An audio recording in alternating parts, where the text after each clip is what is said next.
Hello everybody, this is Hammer Striker here. Today I've got the latest of a gun that's been around for a very long time, the Glock 26. This happens to be a Gen 5.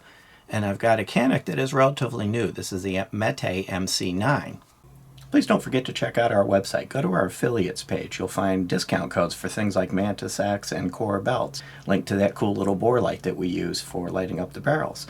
Use those links. It will often save you money, never will cost you any additional money, and helps the channel. And please consider supporting the channel on Player, formerly Utreon, where we can do some types of videos that are no longer allowed on YouTube. The Glock has been around, as I mentioned, for a very long time. This one's actually known as the baby Glock in a lot of cases, and it's a two-finger grip with the flush mag, and it is a double stack. It's 10-round magazine as it comes, and it also will take the 15-round magazine from the Glock 19. Now, one thing that Glock has never done, Glock has never made sleeves. There's a couple companies that make sleeves. I've tried a couple different ones of them, haven't particularly liked them. But unlike most companies that are actually making sleeves for their extended mags, Glock just never did that, and even though more and more companies are doing it, they still haven't picked up on that. You can get the 17-round magazine that goes in it. And there's several other types of magazines. Since we're on YouTube, I couldn't show some additional things, but if you happen to be watching this on Player, you would have seen a couple other relatively interesting magazines. Now, the Canik comes with a 12-round magazine. So out of the box, it does beat Glock's capacity. Two-finger grip, even with the flush mag, it's a two-finger grip, so it's similar in that respect to the Glock 26. And it also has this optional 15-round magazine that, unlike the Glock, does have a nice grip sleeve that kind of integrates quite well. So you now have a three-finger grip, comfortable with really no pinch points. It didn't get pinched by this at all. From best as I can tell, this will take other Canik magazines of larger capacity. I don't happen to have any to actually test that with, but I've had a number of comments in the actual review that people have tried it with different magazines, different capacities, and it works. So there are some possible options for increased capacity. But at the moment, the Caniks don't go quite as high as the Glock does with some of the other options that are out there. So let me bring the Glock back and put both of these with their flush mags so we can talk about the dimensional differences. First off, if I put them side by side, the Canik is a little bit taller. That kind of accounts for the space it needs to have that additional 2 rounds of capacity. But it's not significantly taller. The Glock's got a very, very short grip for this type of gun. So holding on to it, in a Canik, it's a true two-finger grip, almost 2.5. And when the Glock, it's 2 fingers, not even quite 2 fingers. You'll see that on the ridge at the bottom is kind of 3/4 of the way through my finger. So the Glock's grip is exceptionally small.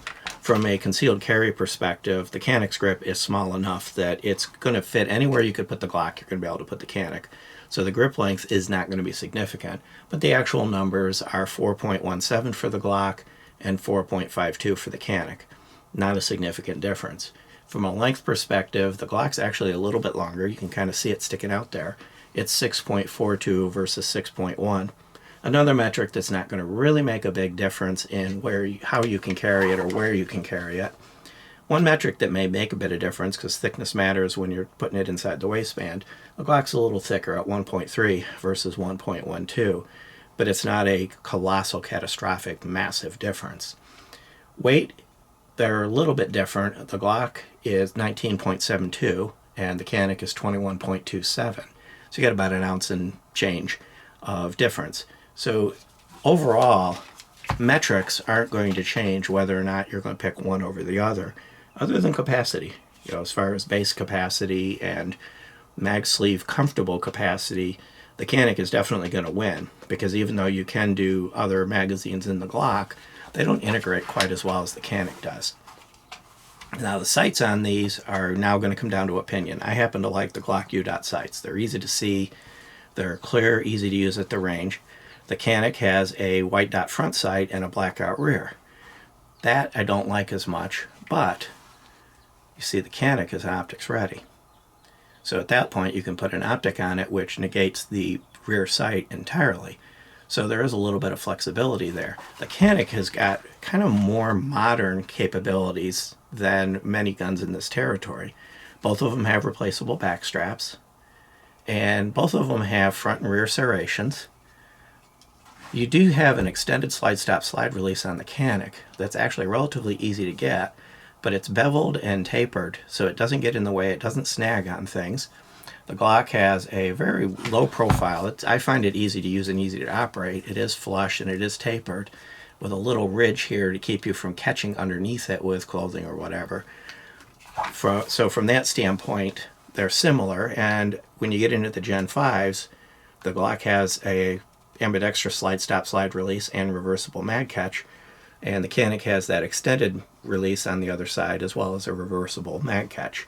So ergonomically they're similar other than the extension. And one thing I notice is that it's flush enough that when I'm gripping it with a right-handed grip, the slide stop slide release is not catching on or getting in the way of or touching my hand in any way.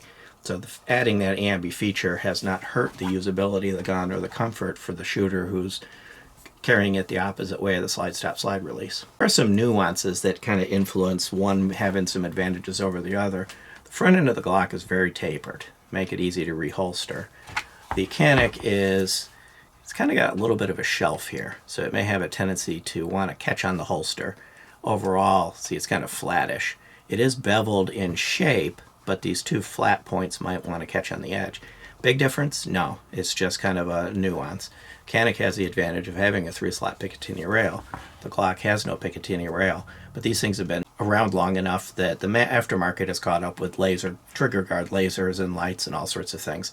So I would say the Canik has the advantage in diversity of things you can mount on it, but you are going to be able to get lights and lasers for the Glock either way.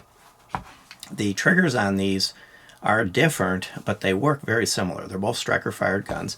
So we'll start with the Canik. I happen to have that one ready.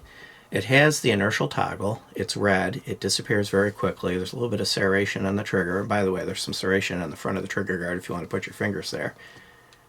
A little bit of take-up. It's real light. It's real smooth. Then kind of a bit of a longer wall. I wouldn't call it creepy because it is smooth, but it's a longer wall. It breaks right at the back.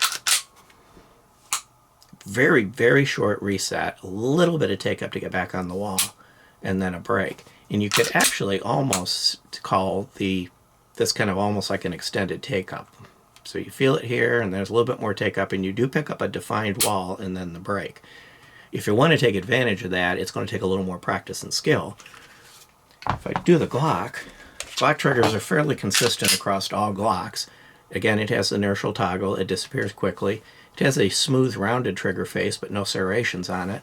And the triggers on the Glocks have varied over the years. Pick up to the wall. Crisp, kind of a more defined break. There's your reset. Nice short reset, a little take up, and then again. And I think I probably let it bounce a little bit more than I could have. If I let it out, you're right on the wall at that point, so I just didn't let it bounce that time. And then again, a nice crisp break.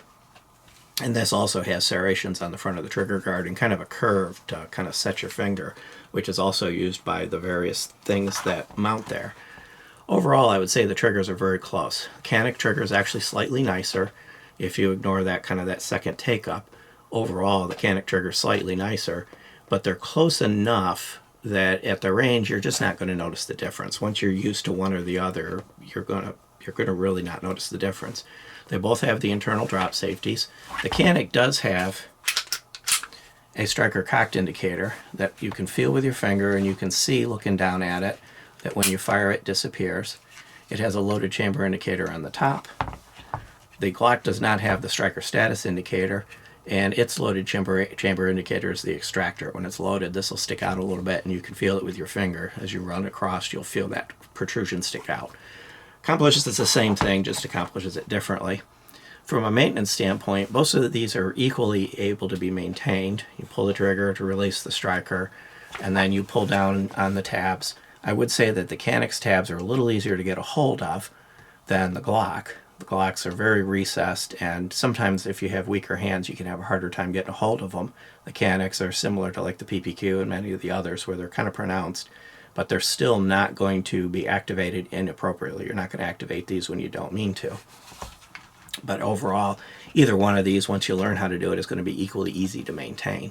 Now we get down to a few things that might make a difference in your choice process. The Glock is available in any color you want as long as it's black. The Canik is available in black, a two-tone, and FDE that you see here, so there's a couple different color variations. But price is actually going to be a significant determiner.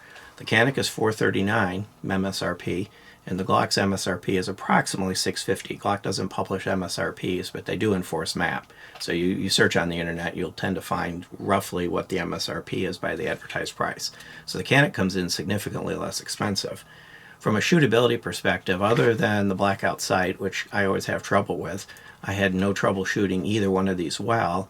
Once I could line up on the target, you'll see in the Canik I'm a little bit slower, not quite as tight of a group, but I don't believe that's a mechanical issue. That's me simply being able to see the sights well. If I put an optic on it, then it would be just as easy to see. And with the Glock, I did the challenge that was popular about a year ago. I did 10 rounds at 25 yards on target in 13 seconds or so, mainly because I'm used to the Glock. So that comes down to, of course, which one would I pick? So personally, I'm going to pick the Glock, and here's why. I hunt with Glocks, I carry Glocks, I have them at different sizes and calibers, and they all work the same. Everything about them is the same. So whether I'm out hunting with a Glock 29 or Glock 40, or whether I'm carrying a Glock 42 for travel, there's a significant consistency there. However, if I didn't have that going on, if I didn't have a number of Glocks, I didn't hunt with them, I didn't have a track record of consistency that I was looking for, I would definitely consider the Canik potentially over the Glock. A little bit more capacity, significantly less price, optics ready. Currently, as I'm making this video, there is no optics ready version of the Glock 26, so the Canik's got a lot going for it. So that's going to, again, coming down to more of a personal decision than anything about either one of them that makes it better than the other. I would say neither one of these is truly better than the other, but the Canik is definitely inexpensive compared to the Glock.